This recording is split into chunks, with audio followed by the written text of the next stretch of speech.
សួស្តីអ្នកនរនេះថ្ងៃនេះខ្ញុំបានធ្វើដំណើរទៅតាមដងផ្លូវហើយក៏ឆ្លៀតឱកាសពេលហ្នឹងគឺថតបង្ហាញនៅទស្សនភាពមួយចំនួននៅតាមដងផ្លូវក្នុងខេត្តសៀមរាបជាពិសេសផ្លូវជាតិលេខ6ដែលខ្ញុំបានឆ្លងកាត់យើងឃើញថាទស្សនភាពនៅតាមដងផ្លូវជាតិលេខ6គឺបំពេញទៅដោយភាពស្ងៀមស្រងាត់និងស្រស់ប្រងដែល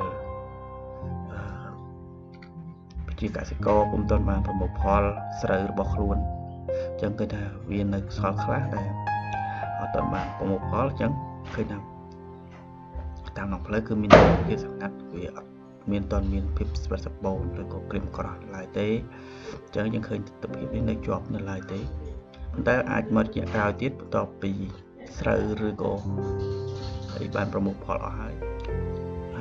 យើងក៏បានបន្តដំណើរទៀតយើងឃើញថាសីតុណ្ហភាពនៅសៀមរាបលើមានការប្រែប្រួលចន្លោះពី25ទៅអាចចុះដល់21អង្សាសេពួកអីជាគួរសមដែរអញ្ចឹងយើងឃើញគួបផ្សំជាមួយនឹងបរិយាកាសអាកាសធាតុក៏ដូចជាសំណើមផ្សេងៗដែលធ្វើឲ្យការផ្ដិតយករូបថតក៏វីដេអូហ្នឹងគឺមានភាពស្អាតដែលឡាយអធិស្ឋានមួយចំនួនដែរតាក់ទងទៅនឹងល្បឿននៃវីដេអូគឺយើងឃើញថាលឿនដោយសារតែខ្ញុំនៅក្នុងឡានហើយពេលខ្លះក៏វា reflect ជាមួយនឹងពន្លឺផងដែរអញ្ចឹងកញ្ចក់ឡានអញ្ចឹងកន្លែងខ្លះក៏វាច្បាស់តែគាត់ថាអាចឲ្យលោកស្រីបានអ្នកនរគ្នានឹងបានគយគន់នឹងទស្សនភាពតាមដងផ្លូវហើយនឹងទីប្រជុំជនក៏ដូចជាទីជនបទមួយចំនួននៅក្នុងខេត្តសៀមរាបផងដែរតាមផ្លូវជាតិលេខ6យើង Let's go ទស្សនភាពនេះធ្វើយើងនឹកសម័យទៅដល់ការជិះឡានក្រុងឬក៏ធ្វើការធ្វើដំណើរតាមផ្សេងៗពីខេត្តសៀមរាបទៅទីភ្នំពេញព្រោះទស្សនភាពនេះគឺបានបង្ហាញច្បាស់ថាពីការបង្កើតផលហើយនិងទស្សនភាពវាលស្រែក៏ដូចជាសកម្មភាពរស់នៅរបស់ប្រជាពលរដ្ឋឬក៏ប្រជាកសិករដែលគាត់រស់អាស្រ័យទៅលើការប្រមូលផលផ្សេងៗអញ្ចឹងយើងឃើញថាតាមផ្ទះនីមួយៗគាត់បានរៀបចំប្រមូលនិងហាលស្រូវរួចរាល់ដែលគាត់ប្រមូលផលចេញពីស្រែអញ្ចឹងយើងឃើញថាការប្រមូលផលរបស់គាត់ចាប់ផ្ដើមម្ដងហើយនៅតែផ្នែកខ្លះទេនៃស្រូវរបស់គាត់ដែលគាត់អត់ទាន់បានប្រមូលអញ្ចឹងយើងឃើញថាវានៅមានភាពខៀវស្រងាត់តែអាចក្នុងចន្លោះខែ1ខែ2អីហ្នឹងប្រហែលជាអាចនឹងប្រមូលអស់ហើយអញ្ចឹងទៅហើយជាទស្សនភាពបែបនេះគឺដែលមានទៀតហើយមានតែពួកអីជាកសិករឬអ្នកភូមិគាត់ប្រមូលផលស្រូវរបស់ពួកគាត់អស់នៅក្នុងចន្លោះខែ1ខែ2អាចខែ3អញ្ចឹងដើម្បីឲ្យបានមុនផ្លូវភ្លៀងកក់ខែអាចចឹងឃើញថានៅតាមដងផ្លូវគឺមានក្រៅពីធ្វើស្រែក៏មានរោងសិនរោងអីច្រើនឬក៏កន្លែងរកគ្រឿងសំណង់ឬគ្រឿងអីមួយចំនួនអញ្ចឹងហើយជាស្ដែងយើងឃើញថាសកម្មភាពប្រកបជីវកម្មតាមដងផ្លូវក៏មានច្រើនណាស់ដែរមានកន្លែងខ្លះមានវ៉ាន់ហួយកន្លែងខ្លះមានអញ្ចឹងហួយគ្រឿងសំណង់ឡើងបាក់អញ្ចឹងយើងឃើញថាសកម្មភាពគឺមានច្រើនមានហើយផ្លូវជាតិ6ក៏បីស្ងាត់ដូចពីមុនដែរគាត់មុននឹងស្ងាត់តែឥឡូវដូចជាមានសកម្មភាពជីវកម្មច្រើននៅតាមដងផ្លូវជាតិ6ព្រោះដោយសារជាផ្លូវសេដ្ឋកិច្ចតបជាប់ពីរាជធានីភ្នំពេញមកខេត្តសៀមរាបអញ្ចឹងផ្លូវនេះគឺជាផ្លូវដ៏សំខាន់ដែលជាសរសៃឈាមក្នុងការលំហូរចូលនៅសេដ្ឋកិច្ចរាជធានីភ្នំពេញអញ្ចឹងវាមានសារៈសំខាន់ណាស់ផ្លូវនេះអញ្ចឹងសូមទស្សនាទាំងអស់គ្នានៅទស្សនភាពតាមដងផ្លូវអ្វីបើខ្ញុំមិនអាចរៀបរាប់អស់ប៉ុន្មានប៉ុន្តែអាចឃើញជាក់ស្ដែងនេះដូចជាទីតាំងដីនេះគឺកំពុងមានការជួលលុបនៅទឹកជ្រាំងអញ្ចឹងហើយដើម្បី ដើម្បីត្រៀមបង្កផលនៅឆ្នាំក្រោយឬក៏ពេលនៅថ្ងៃខាងមុខទៀតដើម្បីទៅប្រកបកសិកម្មកន្លែងខ្លះក៏ចាប់ដើមប្រមូលផលបណ្ដាដែរហើយក៏បានច្រូតកាត់ដូចដល់ដែរយើងក៏បានបន្តទៅទៀតទភាពគឺដូចជាអត់មានអីប្លែកទេមានតែត្រាប៉ុន្តែគាត់ថាអ្វីដែលចង់ហាញគឺទស្សនវិជ្ជាវាស្រែដ៏ស្រីសងាត់និងពណ៌និងផ្លូវនិងស្រូវដែលមានពណ៌មាសដាំដុះតាមបណ្ដោយផ្លូវជាលេខ6ដែលជាផ្លូវសេដ្ឋកិច្ចបន្ថែមពីលើនេះទៀតយើងឃើញថាតាមដងផ្លូវគឺមានការសាងតូចធំជាច្រើនដែលមានផាសុកភាពដែលសម្រួលដល់អ្នកដំណើរ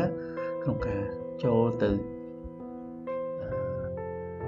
សម្រួលដល់អ្នកដំណើរក្នុងការចូលទៅទិញចំណីអាហារហើយនឹងមានទឹកដ៏ស្រស់ស្អាតសម្រាប់ទទួលអ្នកដំណើរដែរអញ្ចឹងនៅតាមប្រាសាទគឺមានម៉ាតមានលក់សម្ភារៈផ្សេងជាច្រើនដែលជាតម្រូវការរបស់ភ្ញៀវដែលបានឆ្លងកាត់ខេត្តសៀមរាបឬក៏ចូលទៅក្នុងខេត្តសៀមរាបជាស្រ័យសិនបើមានការឆ្លងសំឡេងចូលដោយសារតែវីដេអូនេះខ្ញុំចូលបានរីកອດ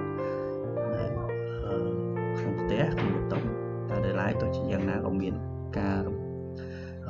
សំឡេងរំខានឆ្លងចូលពីខាងក្រៅផងដែរចឹងដូចជាលឺសំឡេងមាត់រងាវឬក៏សំឡេងអីផ្សេងអញ្ចឹងគឺដោយសារតែខ្ញុំរីកອດផ្ទាល់អញ្ចឹងខ្ញុំមានឧបករណ៍ជំនួយផ្សេងនៅទេប៉ុន្តែគាត់ថាដើម្បីខ្ញុំនឹងព្យាយាមកាត់បន្ថយតាមតែអាចទៅបានហើយនឹងពិពណ៌នាអំពីទស្សនវិជ្ជាឬក៏ទេសភាពនានាដែលមាននៅតាមដងផ្លូវអញ្ចឹងនេះដោយទស្សនវិជ្ជាជាក់ស្ដែងយើងបានបត់ចូលតាម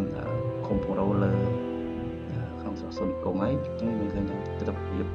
តាមទីជនបទវាខុសគ្នាពីទស្សនវិជ្ជាជាច្រើននៅក្នុងវិទ្យានៅក្នុងខេត្តឬជាទីប្រជុំជនយើងឃើញថាមានផ្ទះច្រើនតែគាត់សាងសង់ជាប់គ្នាហើយពីច្រើនគឺផ្ទះរបស់គាត់គឺជាប្រភេទឈើលើថ្មក្រោមអញ្ចឹងយើងឃើញថាវាមើលទៅជាបែបអ្នកជនបទទីជនបទស្រុកស្រែអញ្ចឹងយើងឃើញថាជាជនបទគាត់កើតពីធ្វើស្រែក៏មានលក់ដូរខ្លះនោះដែរអញ្ចឹងយើងឃើញថាពីតាមផ្ទះរបស់គាត់គឺពុកពេញទៅដោយដំណាំផ្លែហូបចុកផ្សេងអញ្ចឹងយើងឃើញថាមានអារម្មណ៍ថាជាទីមនោរម្យមែនទែនសម្រាប់យើងក្នុងការទស្សនាក៏ដូចជាការរស់នៅក្នុងទីនោះយើងទៅយើងបានដែលឃើញគាត់ហើយគឺមានទីសាលារៀនផងដែរតែជាថ្នាលបដោះយុវជនកុមារាកុមារីផ្សេងនៅតាមទីជនបទអញ្ចឹងយើងឃើញថាគឺមានភាពងាយស្រួលសម្រាប់ប្រជាជនដែលបញ្ជូនកូនគាត់ទៅរៀនអញ្ចឹងយើងឃើញថាយើងអាចទស្សនានៅក្នុងវីដេអូនេះផ្ទាល់តែម្ដង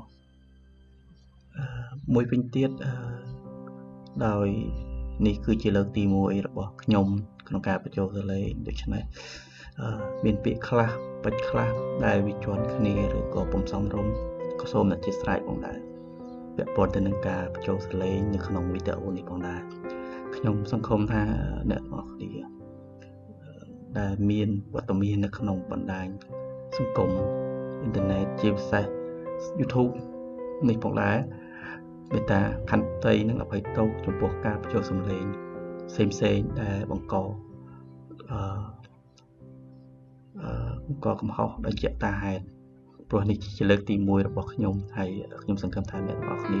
ពេញចិត្តនឹងវីដេអូនេះជួយ Subscribe ជួយ Follow ក៏ដូចជា View ផងដែរហើយសង្ឃឹមថាអ្នកទាំងអស់គ្នាចូលចិត្តឲ្យខ្ញុំនឹងព្យាយាមផលិតនៅវីដេអូដ៏មានគុណភាពមួយសម្រាប់អ្នកទាំងអស់គ្នាការទស្សនាការកំសាន្តនៃពេលអបសុខឆ្លៀតក្នុងឱកាសនេះផងដែរខ្ញុំនឹងខិតខំព្យាយាមធ្វើផលិតអូនិងស្វែងរកទីតាំងឬក៏ដូចជាផ្លូវផ្សេងដែលមានទេសភាពស្អាត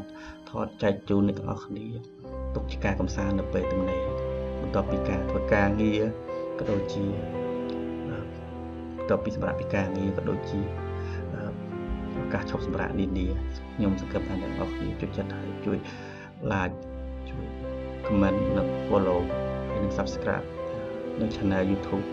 របស់ខ្ញុំបាទដែលមានទំព័រភ្ជាប់នៅខាងក្រៅ description ហើយសង្ឃឹមថាអ្នកទាំងអស់គ្នានឹងចូលចិត្តសូមអរគុណហើយនឹងជួបគ្នានៅវីដេអូក្រោយៗទៀតដែលខ្ញុំនឹងផលិតបន្តទៀតសម្រាប់អ្នកទាំងអស់គ្នាក៏ដូចជាអ្នក subscriber ទាំងអស់នៅក្នុងបណ្ដាញសង្គមអ៊ីនធឺណិតសូមអរគុណនិងសូមជម្រាបលា